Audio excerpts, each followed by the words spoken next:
This news update is brought to you by... Say hello to Shanta. Shanta is an entertainer, but she also loves to be entertained, which is why she has Flow TV brought to her through Flow's 100% fiber to the home network. It's great for busy Shanta because she can control the time she watches her favorite shows, play back from the start in case she missed it, or even record with cloud video recording. And with her Flow services bundle, enjoys much more for much less. Visit any Flow retail outlet, call 1-800-804-2994, or visit discoverflow.co to find out more. One-of-a-kind connection. This is how we flow. It's Tuesday, June 24, and this is your Barbados Day afternoon update. Thanks for joining us. I'm Kamar Jordan. Our top story at this hour: embattled businessman Mark Maloney was a no-show in court today as the case brought by the chief town planner Mark Cummins against his Rock Hard Cement Company came up for hearing. However, his absence was not due to any negligence on his part, but according to Magistrate Douglas Frederick, on account of a marshal's refusal to serve the summons. After chastising the marshal for not carrying out his duties, the magistrate adjourned the matter until June 24. The town planner's lawyer, Alvin Thomas, as well as the legal representative for the Town and Country Planning Department, were present in court. Rockhard is accused of not complying with a stop order as its flour mill site off Spring Garden, St. Michael. The company was also ordered to demolish a concrete structure used to store cement material.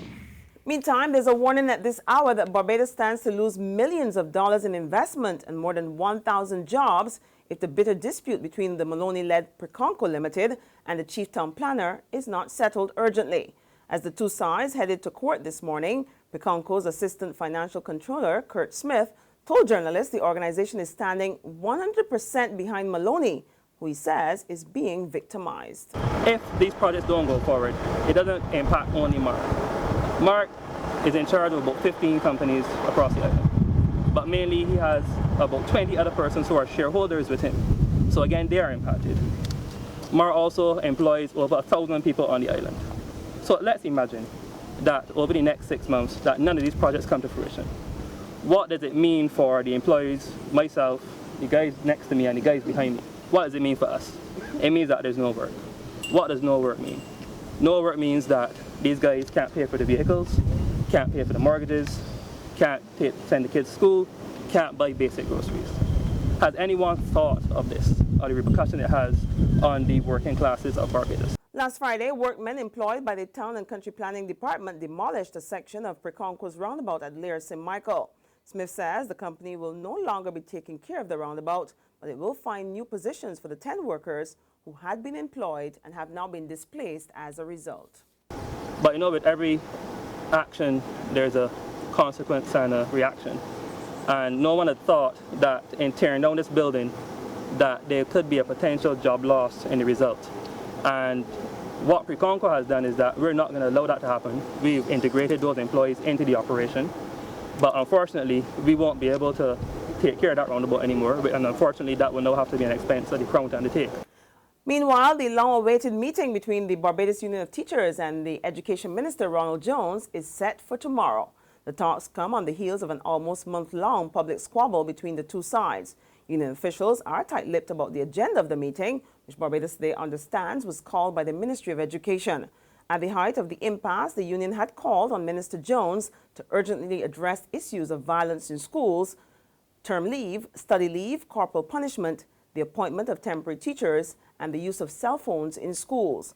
Wednesday's meeting will be held at the Samuel Jackman Prescott Polytechnic at 4 p.m. A 32-year-old man remains in serious condition at the Queen Elizabeth Hospital following an accident involving a minibus and a motorcycle at Salters St. George yesterday. Motorcyclist Nigel Small of Westmoreland St. James sustained serious injuries to his head and pelvis. The minibus was driven by Dion Carter of Good Intent St. George. Police investigations are continuing. Some good news now. After cooking up a storm at the Taste of the Caribbean competition in Miami, the Barbados team returned home last night. Overall, Barbados copped 2 gold medals, 5 silvers, and 1 bronze. Damien Leach copped the Chef of the Year award, and he tells Barbados Today he's over the moon. I've dreamt about this for quite some time. I've seen this happening over and over again. Obviously, that was as far as it went. I didn't know if I was going to get it. I wanted it, but that didn't guarantee it was going to happen. But I definitely dreamt about this moment a long, long time. Nicholas Eiffel, who won a silver medal in the Junior Chef of the Year competition, says it was an unforgettable experience. It was a very intense experience with the nerves and everything, but the nerves turned into something positive and it was a great outcome in the end. Everything we practiced, I put into the competition, with the planning, preparation, all of that, it worked out well with the competition. There's regional and international news after this short break. Secure your future, be financially strong. Since 1983, we have been there for you. A smart range of products, great tax benefits. We're the solution to your hopes and your dreams. The Barbados Workers Union Cooperative Credit Union. The Barbados Workers Union Cooperative Credit Union. Humble beginnings to smart loans, smart savings. Save smart and borrow smarter. That's the move for me. Stability, prosperity. We're the solution to your hopes and your dreams.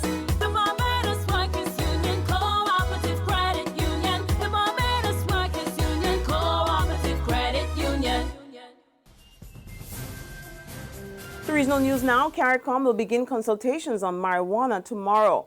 St. Vincent and the Grenadines is the first site for such dialogue, which is expected to engage a wide cross-section of stakeholders, including the youth, faith-based organizations, and non-governmental organizations and special interest groups. The sessions will be conducted by the Marijuana Commission, which will examine social, economic, health, legal issues surrounding the various aspects of marijuana use in the Caribbean and its implications.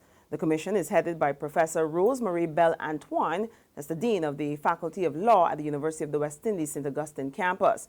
It also includes medical research and ethical experts, along with law enforcers. On the international scene, the United States is calling on all 193 members of the United Nations to not only condemn the terrorism that resulted in the mass killing of 49 people at a gay nightclub in Florida over the weekend, but also to protect gay, lesbian, bisexual, and transgender people from such future attacks. Deputy U.S. Ambassador to the UN, David Pressman, speaking at the election of Fiji Ambassador Peter Thompson to the post of the 71st General Assembly President, says protecting the dignity of all human beings should be at the heart of the General Assembly going forward. He stresses that outrage at the killing should be directed at protecting members of the LGBT community, not just condemning the terrorists who killed them. Well, that's our news and sports at this hour, but for more, you can log on to www.barbadostoday.bb. You can also subscribe to our e-paper, our email updates, or you can like us on Facebook. We're also on Izumi Media in a bus terminal or screen play in a supermarket or gas station near you, as well as Channel 99 on Flow TV or Mix 96.9 FM. I'm Kamar Jordan. Have a fabulous afternoon, and we'll see you later on today.